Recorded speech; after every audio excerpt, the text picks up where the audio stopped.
pemuda kaya yang menyamar jadi pria miskin. Versi Kauri TV, episode 18. Karena saat ini waktunya untuk sholat maghrib. Tadi abis main sama teman, jawab Rindu. Sama teman atau sama cowok? Tanya ayahnya. Sama teman kok, ayah. Iya, ayah dengar. Yang ayah tanya, kamu jalan sama cewek atau sama cowok? Tanya ayahnya. Kenapa ayah bertanya seperti itu? Kata Rindu. Ayah hanya memastikan, kamu itu jalan sama siapa? Tanya ayahnya. Emangnya kenapa ayah? Apa aku harus bilang ke ayah? Aku jalan sama siapa aja, kata Rindu. Bukan gitu anakku. Tadi, Pak Anto dan Aldi, mereka datang kemari, dan Aldi menunjukkan foto kamu sedang di pantai bersama cowok. Bahkan, tadi juga Pak Anto menelpon kemari dan bilang, tadi abis mergokin kamu, lagi jalan sama orang lain. Semua itu tidak benar kan? Kata ayahnya. Maaf ayah, semua yang dikatakan Pak Anto itu benar. Tadi saya jalan sama cowok, tapi dia itu hanya sebatas teman dan bukan siapa-siapa. Kami hanya berbincang-bincang saja, dan saya hanya curhat saja ke dia, kata Rindu. Jadi benar apa yang dikatakan Pak Anto? Iya benar ayah, jawab Rindu. Oh ya, emang curhat masalah apa? Kalau ada masalah, tinggal cerita sama ayah. Kenapa harus sama orang lain? Kata ayahnya. Ayah, jawab dengan jujur, ayah kenal dengan Aldi. Luar dalamnya seperti apa? Tanya Rindu. Maksudnya apa? Rindu tanya. Ayah tahu tidak, Aldi itu orangnya seperti apa? Kata Rindu. Dia baik, dia anak Pak Anto. Dan Pak Anto orang baik juga, jawab ayahnya. Apa ayah nggak merasa kalau Aldi itu sombong, sok pamer kekayaan orang tua? Ayah merasakan itu tidak, jawab dengan jujur ya, kata Rindu. Iya sih, dia suka pamer kekayaan orang tuanya. Maaf ayah, apa ayah mau punya memantu seperti itu? Tanya Rindu. Tidak sih, ayah pengen menantu yang baik dan mandiri. Tidak pernah membebankan orang tuanya, jawab ayahnya. Akhirnya, Rindu berhasil membawa suasana ayahnya ke arah yang dia inginkan. Lalu Rindu berkata, aku mau jujur ayah, sebenarnya, aku nggak suka sama Aldi. Bukan karena dia kurang ganteng, ataupun kurang kaya. Saya tahu, ayah tidak pernah mengajarkan aku untuk jadi cewek matre. Tapi jujur dari hati, yang paling dalam, aku nggak suka sama Aldi. Karena sifat dia, yang sok kaya, sok pamer kekayaan orang tua. Aku nggak suka itu ayah, kata Rindu. Maksudnya apa?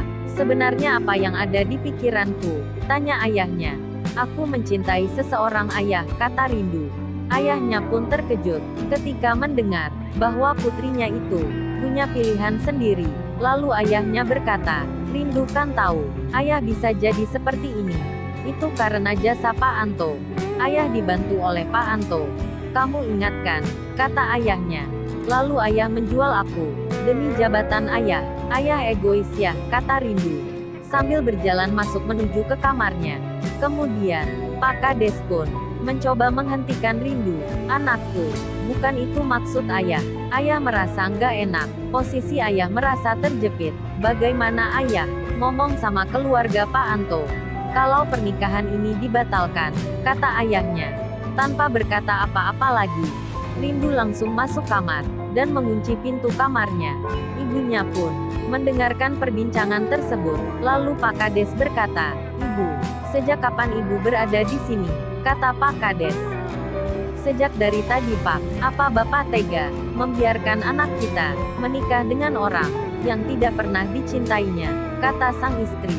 Bukannya kita juga dulu itu dijodohkan ya? Dan kita berjalan baik-baik aja, kata Pak Kades. Iya tahu, Bapak tahu. Rasanya bagaimana? Gimana rasanya ketika kita mencintai seseorang, tapi orang tersebut tidak direstui? Dan jalan terakhir adalah perpisahan. Apa yang Bapak rasakan, itulah yang dirasakan anak kita kelak. Mentang-mentang dulu kita dijodohkan, terus budaya tersebut kita lakukan juga pada anak kita? Tanya sang istri. Bapak bingung, serba salah, karena Bapak punya hutang budi sama Pak Anto. Kalau pernikahan ini dibatalkan, mau ditaruh di mana muka ini? Kata Pak Kades. memang semuanya serba terjepit, karena mereka berdua menemukan jalan buntu, dan belum menemukan titik temu. Sementara Pak Ferry baru saja tiba di pantai Kahona bersama supirnya. Kemudian, dengan tak sengaja, Pak Ferry pun melihat mobil Pak Anto. Namun, dirinya diam saja. Lalu supirnya berkata, "Itu kan Pak Anto," kata supirnya. "Benarkah itu mobil Pak Anto?" kata Pak Ferry. Karena sebenarnya, dirinya pun melihat, namun masih ragu, itu mobil Pak Anto atau bukan.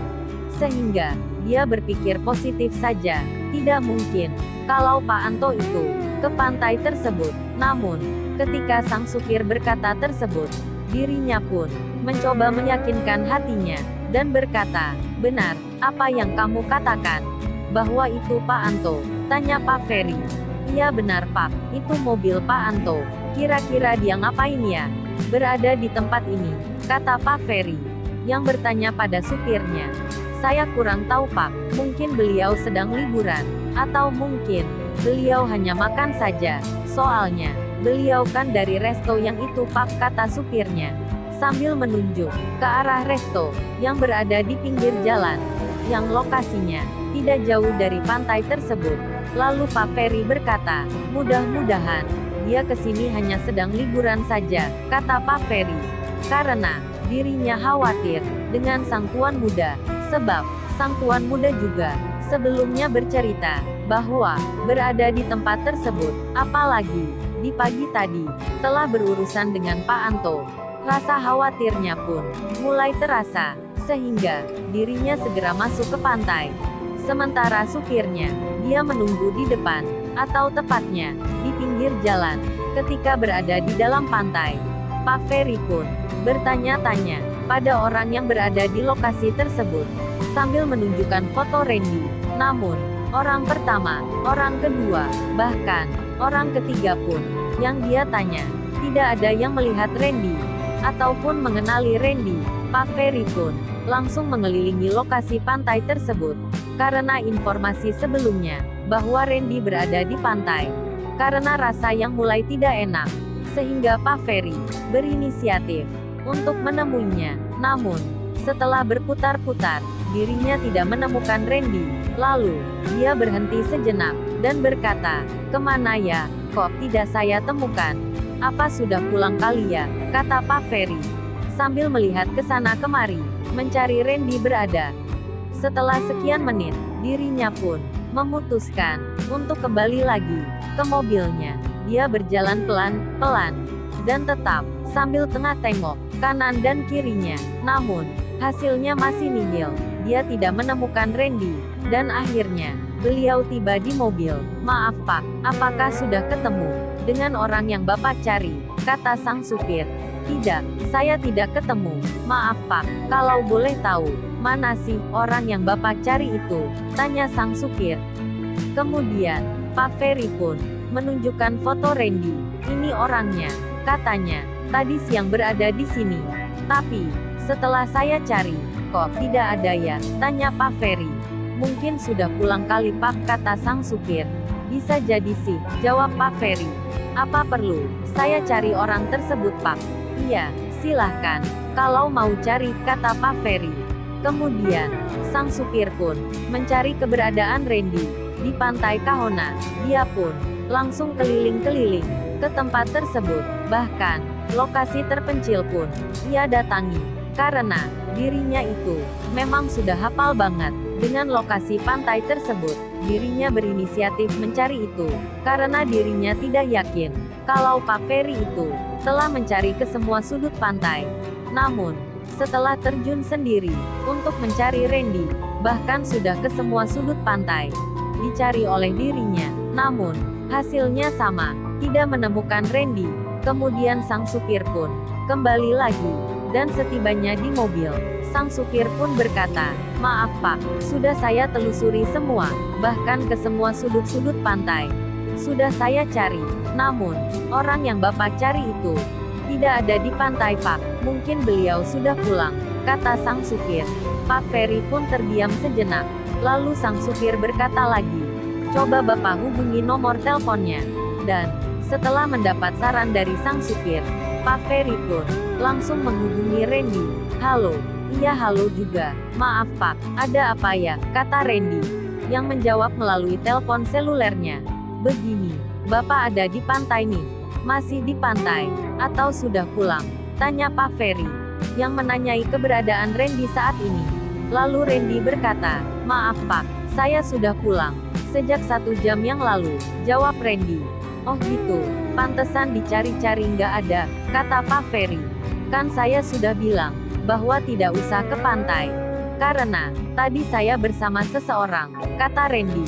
"Oh, bersama seseorang. Maaf, tadi bertemu Pak Anto tidak?" tanya Pak Ferry.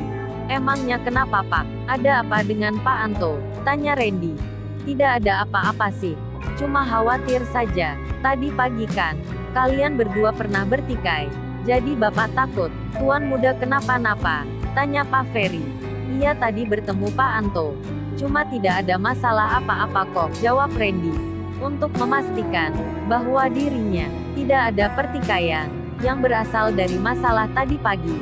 "Oh syukurlah, kalau tidak ada pertikaian lagi. Kalau begitu, Bapak matikan dulu teleponnya ya," kata Pak Ferry. "Iya Pak, saya baik-baik saja, tidak usah khawatir," jawab Randy. Kemudian, setelah mendengar bahwa Randy baik-baik saja, Pak Ferry pun langsung mematikan teleponnya, dan langsung kembali lagi. Sementara Pak Kades saat ini sedang membahas perihal bagaimana caranya untuk membatalkan pernikahan. Kemudian, Pak Kades pun ingin tahu siapa orang yang dicintai oleh Rindu. Beliau langsung mengetuk pintu kamar Rindu. "Anakku, buka pintunya, Mama sama Ayah mau bicara sebentar." Namun, Rindu tidak menjawab panggilan dari ayahnya. Kini, ibunya lagi yang memanggilnya. "Rindu, Mama mau bicara. Mama mau tanya, siapa cowok yang kamu sukai itu?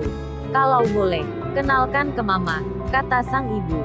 Ketika ibunya berkata seperti itu, Rindu pun langsung membuka pintunya. Lalu, bagaimana kisah selanjutnya? Subscribe channel ini untuk mengikuti episode berikutnya. Terima kasih.